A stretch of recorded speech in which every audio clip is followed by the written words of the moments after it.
Record, record dia. Bismillahirrahmanirrahim. Assalamualaikum warahmatullahi wabarakatuh. Perkenalkan, nama saya Taufan Nala Agung dengan NIM F1D1214041. Baiklah, di sini saya akan menjelaskan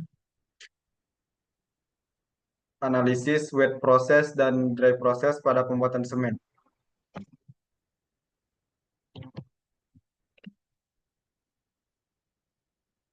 Apa itu semen? Semen adalah bahan peningkat yang digunakan dalam konstruksi untuk menyatukan material seperti pasir dan kerikil menjadi massa padat setelah dicampur dengan air. Yang kedua, proses pembuatan semen yaitu penyiapan bahan baku, pencampuran, rotary kiln,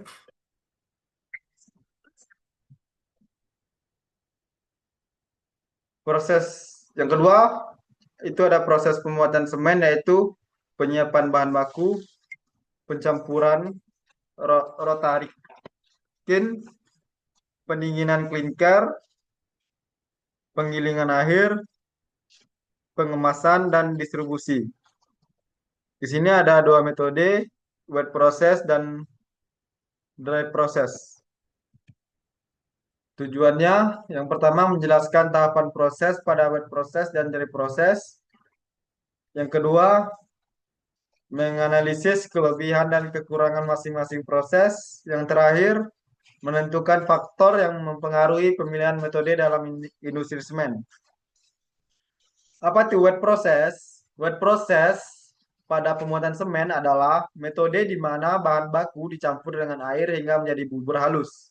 Sebelum dibakar, ditanur putar. Tahapan wet process yang pertama, crushing dan mixing, yaitu penghancuran limestone dan clay.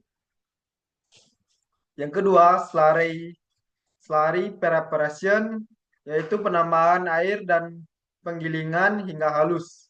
Yang ketiga, homogenization, yaitu slurry disimpan dalam tangki dan diaduk agar campuran seragam.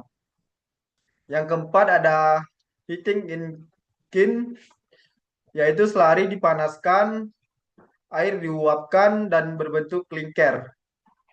Yang kelima, grinding, yaitu klinker digiling bersama gipsum menjadi semen. Baiklah, di sini ada tahapan simulasi tahapan wet process.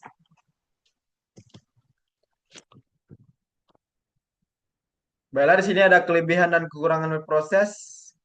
Kelebihan yang pertama, pencampuran bahan lebih homogen. Yang kedua, proses penggilingan lebih mudah. Yang ketiga, cocok untuk bahan baku yang lembek atau basah. Yang keempat, ada kontrol komposisi kimia lebih akurat. Kekurangan, yang pertama, konsumsi energi sangat tinggi. Yang kedua, biaya produksi lebih besar. Yang ketiga, kurang efisien secara termal.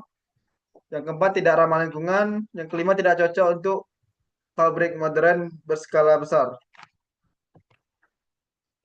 Dry process. Apa itu dry process? Dry process adalah metode pembuatan semen di mana bahan baku digiling dan dicampur dalam keadaan kering tanpa air ya, hingga menjadi serbuk halus sebelum dibakar di rotary kiln untuk membentuk klinker. Baiklah, di sini ada tahapan dry process. Yang pertama, crushing, yaitu penghancuran bahan baku. Yang kedua, drying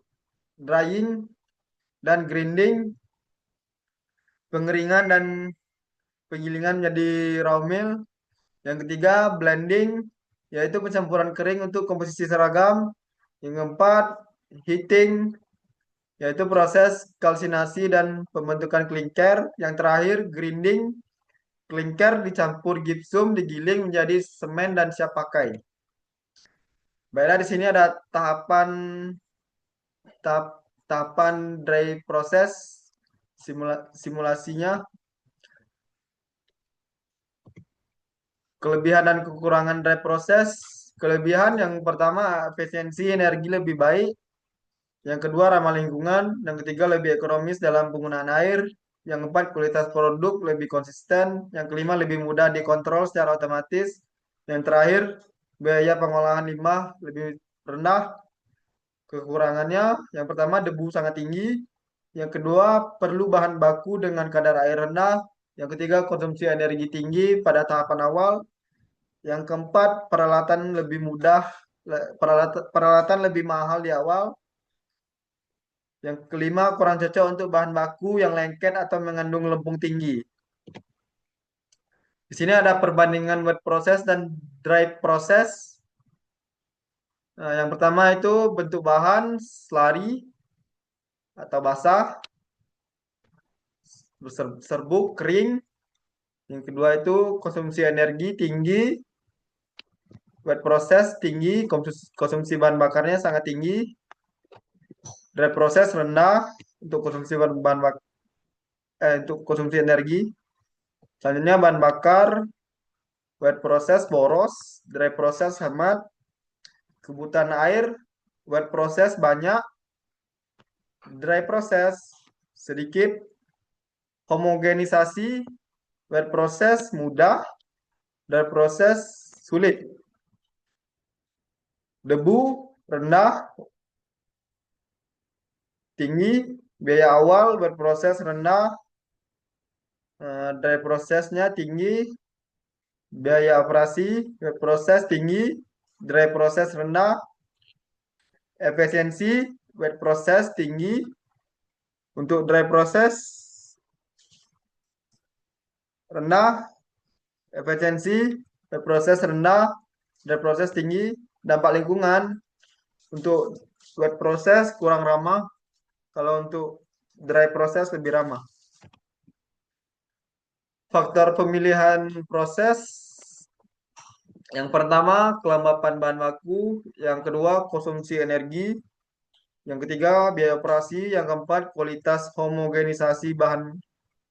Yang kelima, kebutuhan air. Yang keenam, teknologi modern. Yang ketujuh, contoh penerapan. Baiklah, sekian presentasi saya dan penjelasan saya pada presentasi hari ini. Terima kasih. Saya tutup dengan wassalamualaikum warahmatullahi wabarakatuh.